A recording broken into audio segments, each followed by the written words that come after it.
Le présent et l'avenir de l'aviation, c'est dans Fly, en partenariat avec Eurocontrol.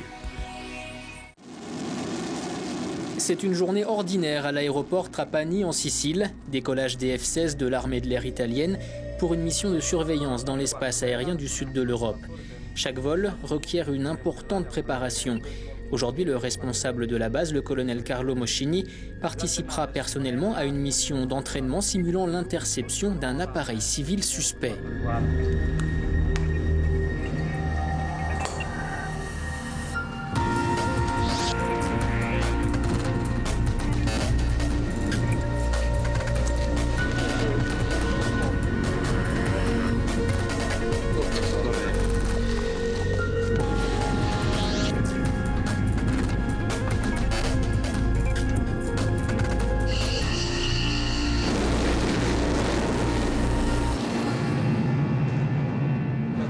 Le contrôle du trafic aérien joue un rôle primordial dans le travail de surveillance et d'interception.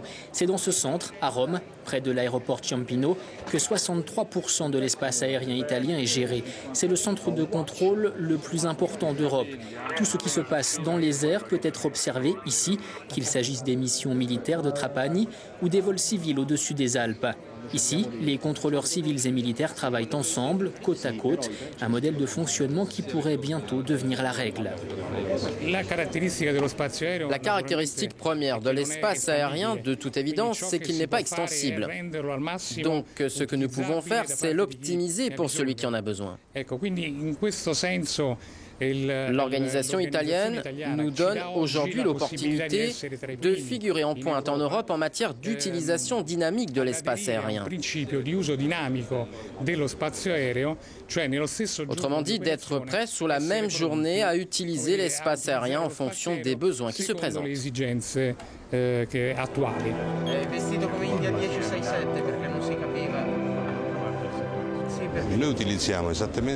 Nous utilisons les mêmes systèmes, les mêmes écrans que les fournisseurs civils. Notre système nous permet de disposer des mêmes informations, d'atteindre un niveau extrêmement élevé dans la conduite des opérations, parce que tout le monde parle le même langage.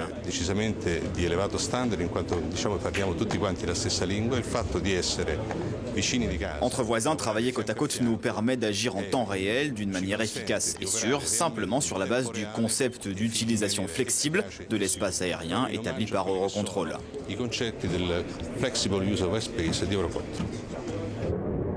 La flexibilité est la solution permettant de faire cohabiter les vols civils et militaires dans un espace aérien de plus en plus encombré. Terminer les espaces militaires et civils distincts, place à une gestion dynamique de l'espace, au jour le jour, d'heure en heure. Un chasseur peut par exemple passer d'une zone aérienne militaire à une autre en traversant un couloir aérien civil qui sera fermé à une altitude de vol donnée, juste le temps nécessaire. Les chasseurs modernes, du fait de leur vitesse de vol, ont besoin de plus grandes zones d'activité. La zone d'entraînement militaire peut donc être étendue en fermant toute une zone civile qui pourra être réouverte une fois les activités militaires terminées. Pour réaliser toutes ces opérations, une coordination est indispensable entre contrôleurs civils et militaires.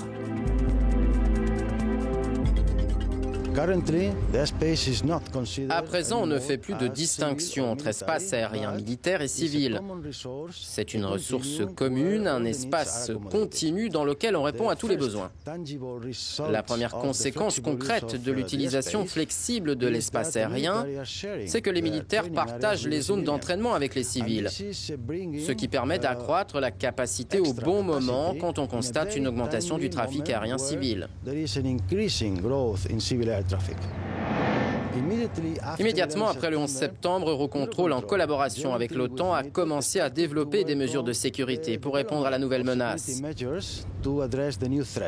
Le premier programme de travail concernait l'amélioration des procédures civiles et militaires pour gérer les incidents de sécurité dans les airs.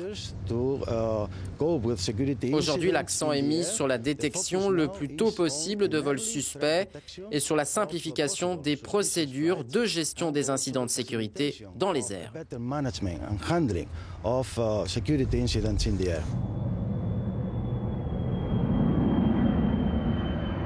Comme Trapani en Italie, Rostock-Lage, près de la mer Baltique en Allemagne, est un aéroport militaire ouvert au trafic civil.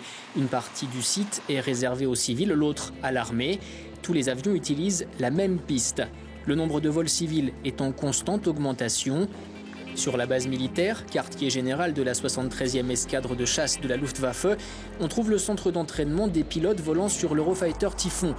Ici, la coordination entre civils et militaires est exemplaire.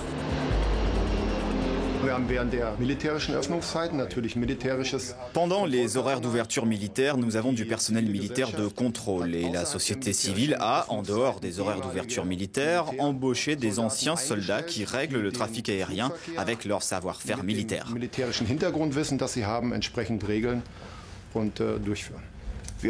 Nous avons un contrat de coutilisation qui règle toutes les questions de base et qui est en vigueur depuis 1992. Le plus important, c'est de nous mettre d'accord ici sur place au sujet de toutes les procédures. Pour cela, nous organisons une réunion par semaine. Il y a en plus de cela une coopération étroite. Nous avons en ce moment des vols vers Munich et Cologne qui sont énormément utilisés, surtout pendant les vacances. Nous avons 9 à 10 000 mouvements par an. Wir haben derzeitig im Jahr ca. 9.000 bis 10.000 Bewegungen. En travaillant en étroite coopération et en respectant le fait qu'évidemment l'armée est le maître de la maison, nous trouverons toujours les bonnes solutions pour que les deux systèmes puissent coexister et qu'il y ait une réponse à chacun de leurs besoins. Le colonel Schick prend à présent la direction de la piste où l'attendent un chasseur Typhon et une mission à laquelle participent plusieurs appareils. Pour la plupart des forces aériennes européennes, le Typhon est le nec plus ultra des chasseurs de combat. Il sera encore en service dans une dizaine d'années, quand le ciel européen sera davantage encombré et, pour des motifs d'efficacité, devra être moins fragmenté. Les autorités européennes travaillent d'ailleurs sur le concept d'espace aérien européen unique.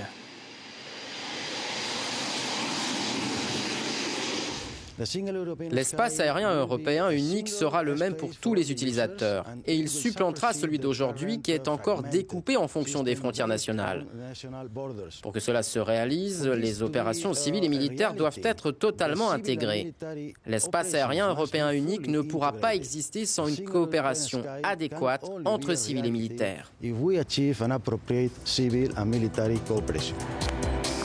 L'avenir de l'aviation dépend non seulement de l'utilisation des nouveaux outils technologiques comme le Typhon, mais plus simplement, il repose aussi sur le partage d'informations, en d'autres termes, sur la capacité à communiquer.